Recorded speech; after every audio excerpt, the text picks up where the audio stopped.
Welcome back to the ACB Wrestling Talk channel, your main source for wrestling news and wrestling discussions. I am, of course, your host, Alexis Carrillo, and let's get into some wrestling talk. Last night, WWE put on the biggest party of the summer, live from Toronto, Ontario, Canada. Of course, their WWE SummerSlam pay-per-view, which, surprisingly to a lot of people, clocked in at just 3 hours and 20 minutes of runtime, which, you know, that's pretty much of a novelty nowadays because WWE pay-per-views usually last 4 to 5 hours. With that said, the biggest news coming out of this Sunday's pay-per-view is the fact that Seth Rollins once again slayed the Beast. He once again proved that he is indeed the Beast Slayer, and he became, for the second time in his career, the WWE Universal Champion. With broken ribs and all, he put on a great showing, a great match against the Beast incarnate Brock Lesnar, and stomped his reign to the ground. Obviously, this is something that I called in the preview. Well, I kind of called and I kind of hoped that it would happen, and it kind of did. Because even though they didn't have the 25-30 minute match that I was expecting, they were given about 10, 15, 18 minutes. I don't really know the exact runtime, but they were given enough time to tell a story in that ring. And for all the naysayers of how Brock Lesnar doesn't know how to wrestle, or he doesn't wrestle, the fact of the matter is, he does know how to wrestle. He just does it in a very different style nowadays. But he put on a great showing. He put over Seth Rollins fair and square in the middle of that ring. And the fact is, they prove this every single damn time. The only reason we WWE fans, myself included, do not like Brock Lesnar in main event positions, the only reason we do not like Brock Lesnar as Universal Champion is the fact that he is a part-timer, and the fact that even when he is a champion and even when he is a part of the main events, he is a part-timer. That's the only thing we don't like, because his character has been so protected and so well built up that we enjoy seeing him on Monday Night Raw and on pay-per-views every single damn time. The only negative is the fact that every time he wins and he gets a title, we just know that we're not going to see him very often. Moving on to the SmackDown side of things, Kofi Kingston, quote-unquote, retained his WWE Championship after finishing up his match with the Viper Randy Orton in a double countout at SummerSlam. And yes, I do agree with the SummerSlam crowd in Toronto, Ontario, Canada, with how much of a bullshit finish that was, because, number one, I stated on Twitter, they pretty much went the same direction that they did last year with Styles and Joe, having the heel, in this case Orton, go after the babyfaces, in this case Kingston's family, and thus Kingston gets personal, he gets a little bit enraged, you know, and it's that same old formula that WWE fans and pretty much no one can deny, or nobody can boo someone who defends his family. They went for that tried and true storyline direction, and it kind of blew up in their face because the fans in that arena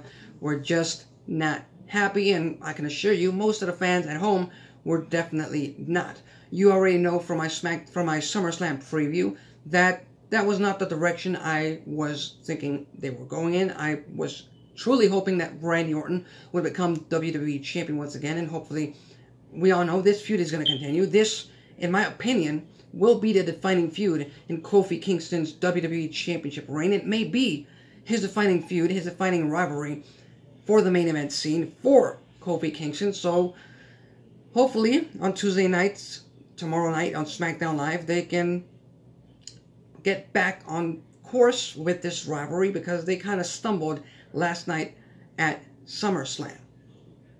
With that said, the Fiend's entrance last night at SummerSlam, it just proves why WWE will always be king of sports entertainment. It just proves why AEW, why Impact, Ring of Honor, MLW, NWA, everyone else. It just proves why everyone else just focuses on the in-ring action. It just proves why they focus on the professional wrestling aspect of things, because WWE is a king of sports entertainment. And going into that match, Bray Wyatt versus Finn Balor, as much as I respect Finn Balor and as much as he is a former Universal Champion, I think he got a little too much offense into The Fiend for my liking. I would have gone the Goldberg route with The Fiend, having The Fiend show a pretty dominant side of things and just squash Finn Balor.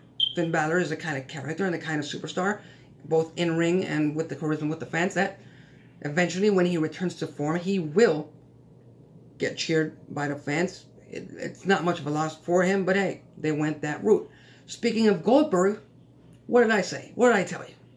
They were not going to have Ziggler beat Goldberg, and they were not going to have Goldberg have a long match.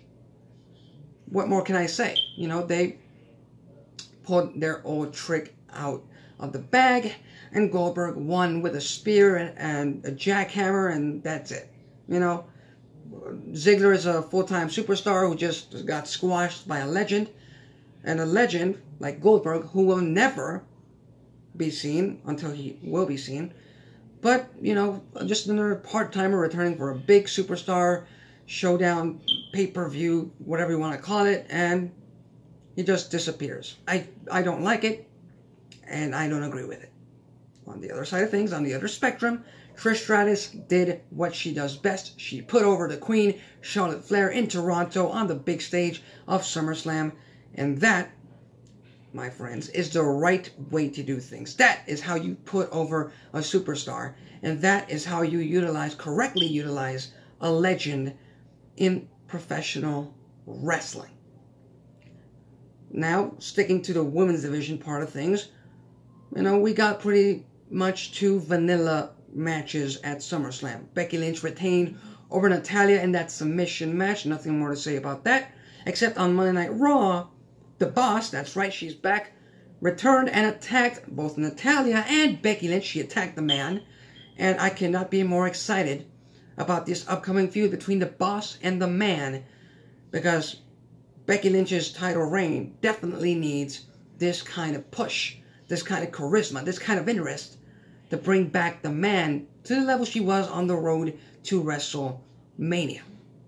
On the SmackDown side of things, Ember Moon put on a good showing.